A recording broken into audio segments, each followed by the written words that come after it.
Petty hits the court. Game day. Chapter 3. Chapter 3. Tyson spun around to look at us as we walked into the gym. He stood in place, bouncing his basketball from hand to hand, and said, "Don't tell me you're going to play basketball. Petty, you're too short." I shrugged. Coach Clark walked over.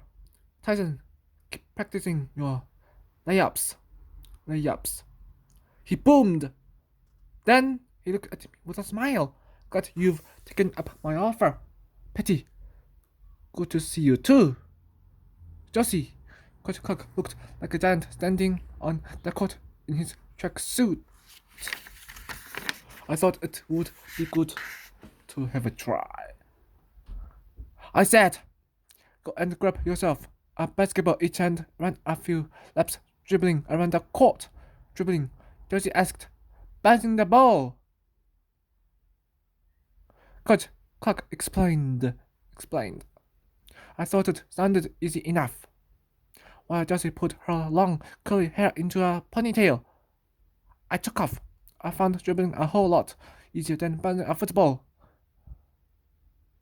But when I looked back to see how Josie was doing, I saw the ball hit the toe of her shoe and roll across the court. She chased it and Tyson stamped his foot down on the ball. Josie reached and pried the ball from beneath his weight.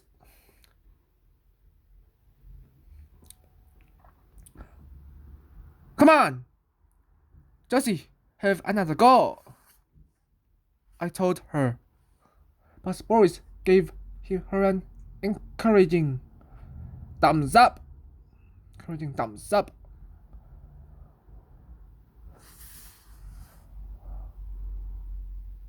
"Whoa! Don't slip on now!"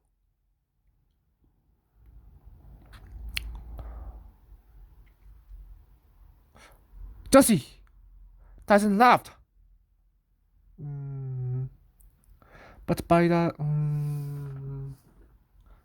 time she had run a lap around the court, but she had got the hang of it, just as I knew she would. When we finished running our laps, Coach Clark said, "Good work, guys. Good work, guys," and waved us up to the free end of the court.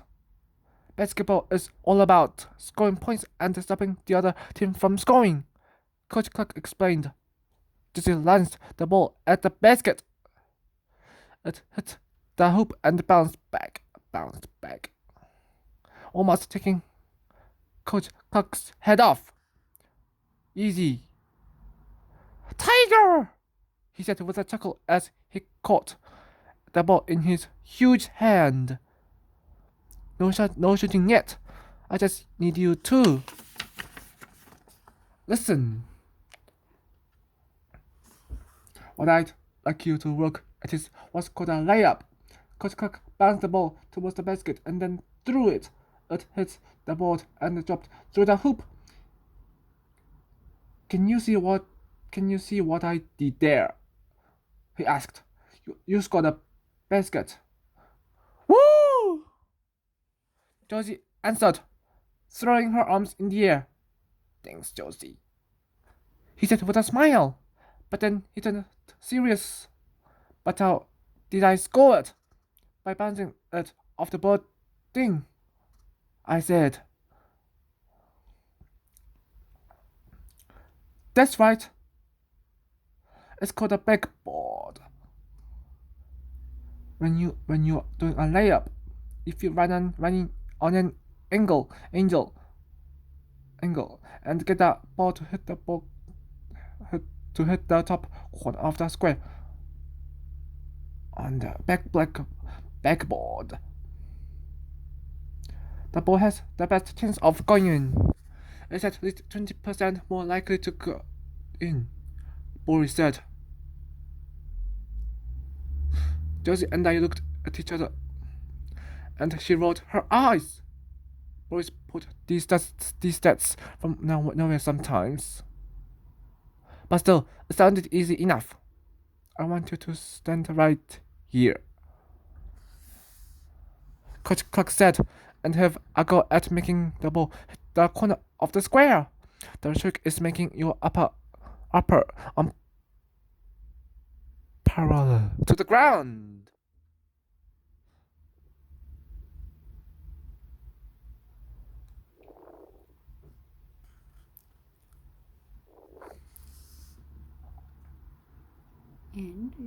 And your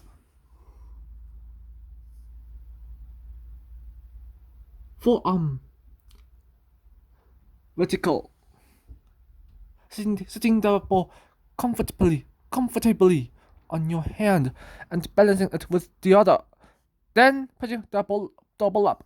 Again, Coach Clark launched the ball towards the top of the square, hit the target, and scored. Your turn now. He said. Josie lined up first. She had a shot and it went through the hoop. Good. Josie, Coach Clark said, but that was more like a netball goal. I want you to try and get the ball in off the backboard. She tried again, and did a little dance when the ball rebounded off the board and dropped through. Then it was my turn. I looked up at the basket and it seemed so far away. I was worried that I wouldn't be able to make the distance. I took a shot and it bounced off the hoop. Could pass the ball back to me. I tried again and it sailed high, hitting the top of the board and falling away. I felt blood rushing to my face. The rest of the team was watching me and I noticed a smirk from at the side of Tyson's mouth. I started to think that throwing the football into the ball bin after the game had been a fluke. On my next turn, I really tried to make my shooting arm like Coach Clark had shown us. Steadying the ball with my free hand. This time I was closer, but it still didn't go in. I heard Tyson sneak and mutter something about my goal-scoring record. I tried one more time, putting all of my feelings of embarrassment into my shot, and the ball hit the center of the square and rebounded straight back at me, hitting me in the chest. This time, Tyson laughed loudly. I slammed the ball onto the court and walked away. Tyson caught it as it bounced.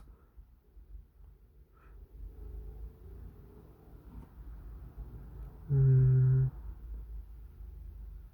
on! Come on! Come on!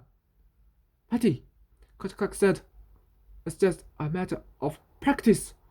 You stay here and practice with Jesse. You get there. And he took the rest of the team to the other end of the court to practice the defensive moves. I was humiliated.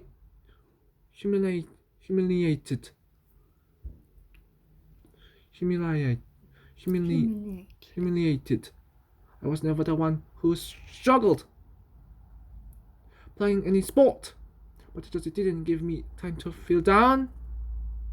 We took it to turns, and by the end of 10 minutes, Josie had scored about 20 baskets.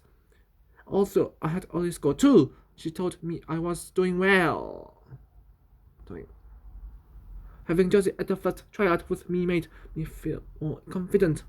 Josie is one of the best sports people I know. She's a whiz at netball and a very good footballer. She's tall, fast, strong and bumps and tackles just as hard as the boys. I'm also lucky that Josie is my best friend.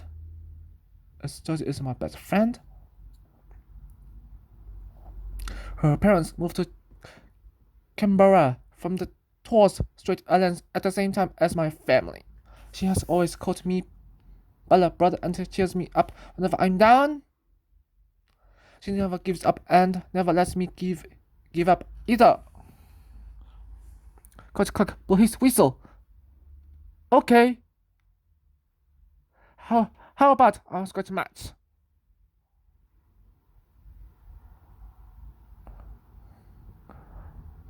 All right, Tyson said, and the other players moved into the middle of the court. We were split into teams of 5 players. Josie and I were teamed up with Adam, Nathan, and Ben. We gathered in the center for the jump ball. I felt stupid. I didn't know where to stand. Didn't know the positions like I did in. I didn't. I AFL and NRL, and Tyson told me, when you get the ball, just run to the end of the court and make a try like you do in rugby league, but you better run as fast as you can.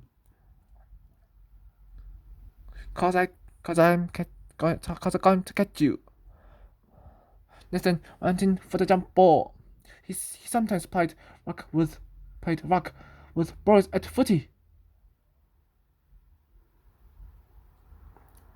So I was prepared for him to tip it down to me.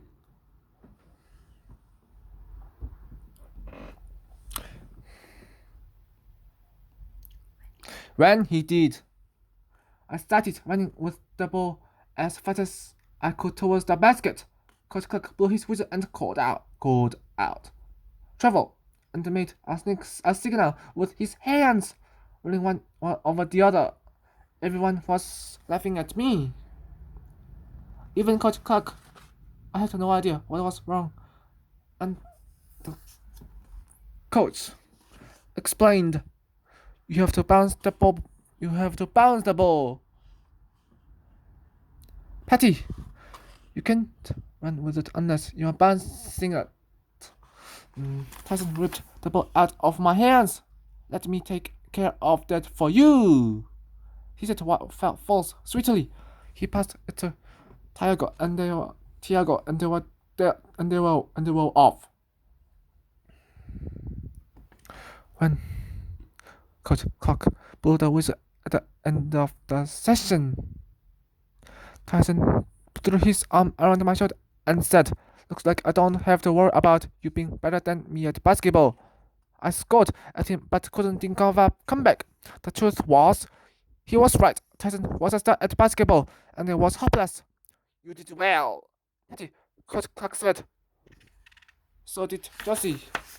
You've got to be joking. I sucked. I'm not, and you didn't suck. There's training again on Wednesday. I hope to see you back. Thanks, but no thanks, I told him. Keen to get to dance practice in the evening and start feeling good about myself again.